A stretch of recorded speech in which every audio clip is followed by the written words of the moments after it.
Allama Prabhu, the 12th century Kannada mystic, philosopher and one of the foremost voices of the Vachana movement said, Bariya Marevaya Praudhikeyali Kettaraya. We are lost in the arrogance of mere forgetting. Allama was speaking in a very different philosophical context. But for me today, the line has a contemporary resonance. We cannot build future by forgetting the past that brought us here. I chose to begin with these lines because I've been thinking a lot about the human nature of subconscious memory and conscious forgetting while watching this Gen Z movement unfold. Let me first say who I am. I'm an actor by profession. I'm not a politician. I can't call myself even a social activist. I don't claim to represent the Gen Z, nor do I claim to have all the answers. But I am here today simply as an aware citizen of the land, trying to question myself, perhaps all of us, in a hope that we can create a better world. And before I get into those questions that are bothering me, I want to congratulate you all on your resilience, effort, strength that led to the success of the NEET movement.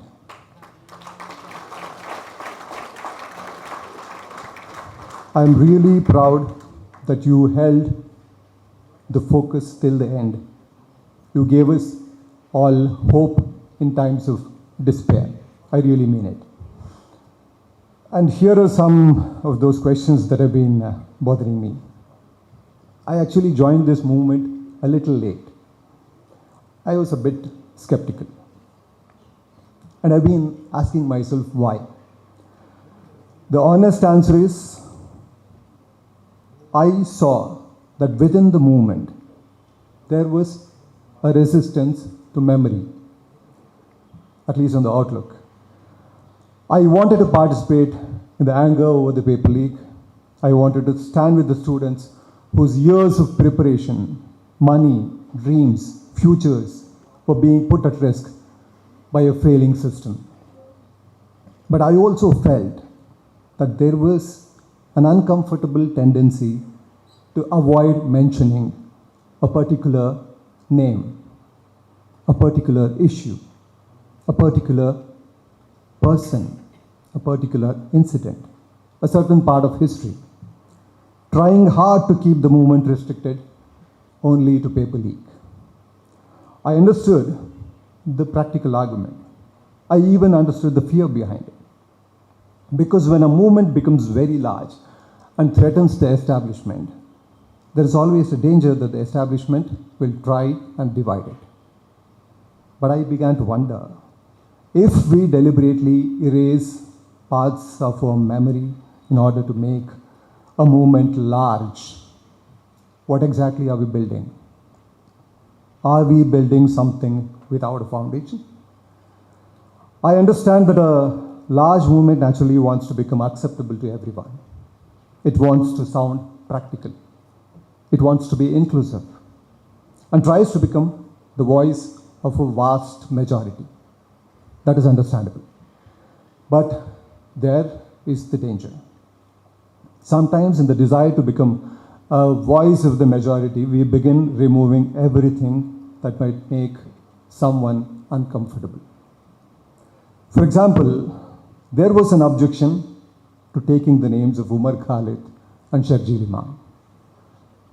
There was an objection to the word, the chant, Azadi. I understand why people may say, why bring these names into a student movement about educational reforms? But I want to ask a different question. Why should remembering a student or chanting a slogan or a political voice which fought the same system or an incident become a threat to the unity of the student movement?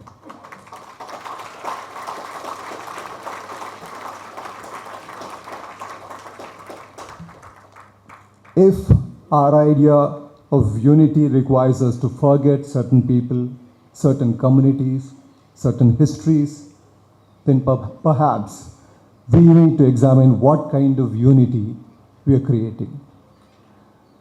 For example, I completely support this School Thi Karo campaign. I want to make it absolutely clear that I am completely with it. Our government schools don't have proper toilets, proper classrooms, laboratories, libraries, drinking water, and even the basic amenities. That must be addressed. But I would ask one additional thing. Give the campaign a memory. Because a student is not only a student.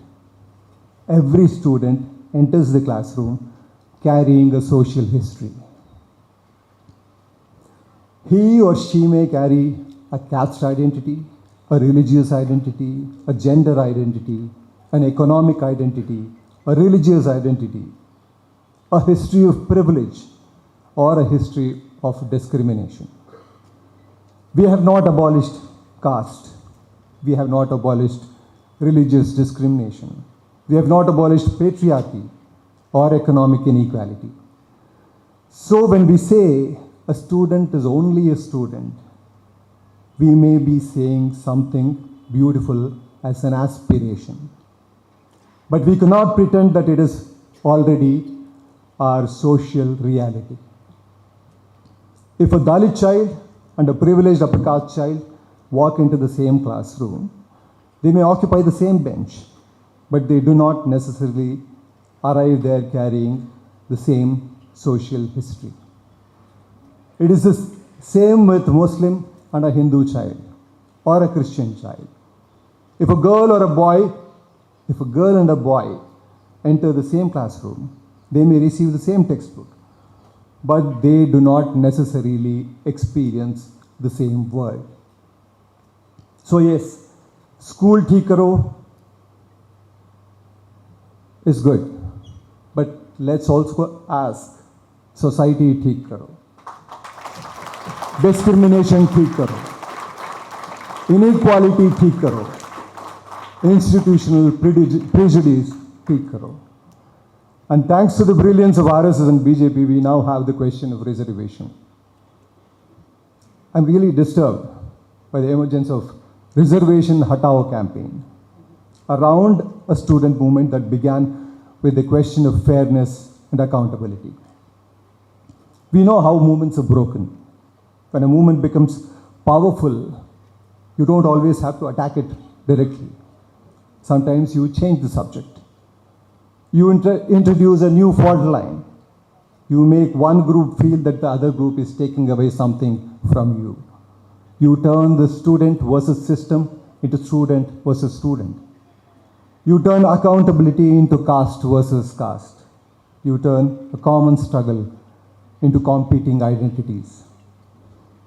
And suddenly the original question disappears.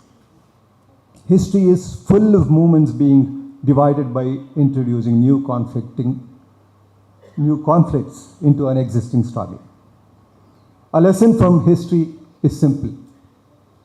If you know what tools can be used to divide you, those tools become less powerful. Ignoring them does not protect a movement. Knowing them does. A movement must be flexible. If the focus changes, our strategy must change. If new issues emerge, we must address them. We must change strategy, but not lose memory. Because memory gives us perspective. Without memory, every issue becomes an isolated incident. A paper leak becomes only a paper leak. A student being arrested becomes only an individual case. A caste atrocity becomes only an individual tragedy. A communal attack becomes only a law and order problem. A war becomes only a geopolitical event. And eventually, we lose connections with them. We call this Samskritika Smriti Sanchaya. We call this Samskritika Smriti Sanchaya in Kannada, an accumulation of social and political memory, which we cannot afford to forget. We have a beautiful example in our own history. The Sharana movement, the Vachana movement, which gives us an extraordinary example. The Vachanas did not simply speak about spirituality. It was a spiritual movement, but it did not just speak about spirituality. They questioned caste. They questioned hierarchy. They questioned rituals. They questioned the authority of inherited privilege. They brought people from different social locations into a common intellectual and spiritual space. And perhaps most importantly, they came with a memory and created a memory for us. Those voices survived because people remembered them and the memories they brought with them. The Vachanas became a kind of social archive for us, a record of people questioning the structures of their time. So when we talk about creating a new India, why should we be afraid of creating a new memory using the old memories? We cannot look at the problems in isolation. This is where I personally want to draw the line. I don't think we can say, today we are fighting paper leaks, so we don't want to talk about caste. Today we are fixing schools, so we don't want to talk about religion. Today we are talking about unemployment, so we don't want to talk about gender discrimination. Today we want to build a broad movement, so let's not mention Umar Khalid or Rohit Vemula, the children and civilians of Gaza, the victims of war in Ukraine, the innocent people caught in the conflicts and violence across the world, or anyone whom the system has failed. We may not be able to solve every one of those problems, but we must retain the capacity to remember them.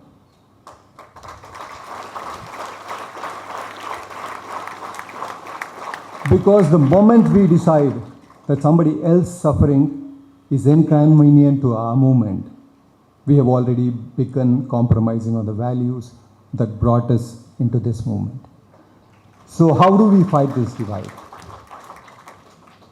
Not by pretending that differences don't exist, but by acknowledging them. The Sharana tradition did not create unity by saying everybody had same social experience. It created a space where people could question hierarchy and speak across it. That is a much more difficult form of unity.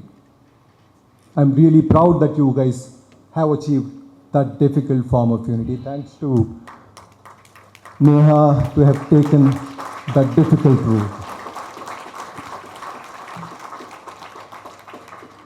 And this is what this generation needs. Not that we are all the same, but we are different, and yet we will not allow those differences to be used to destroy our common struggle. That to me is a much stronger idea of solidarity. Memory is not about living in the past. Memory is what prevents us from repeating the past. And finally, I want to return to Ambedkar. He said, they cannot make history who forget history. I think that is perhaps the most important warning for this movement. Gen Z is on the march. It has energy, it has numbers, it has technology, it has the courage. But if it wants to create history, it must carry history with it. Not selectively, not conveniently. Not only the history that makes us comfortable, all of it. Because a movement that remembers only what helps it win may win a battle.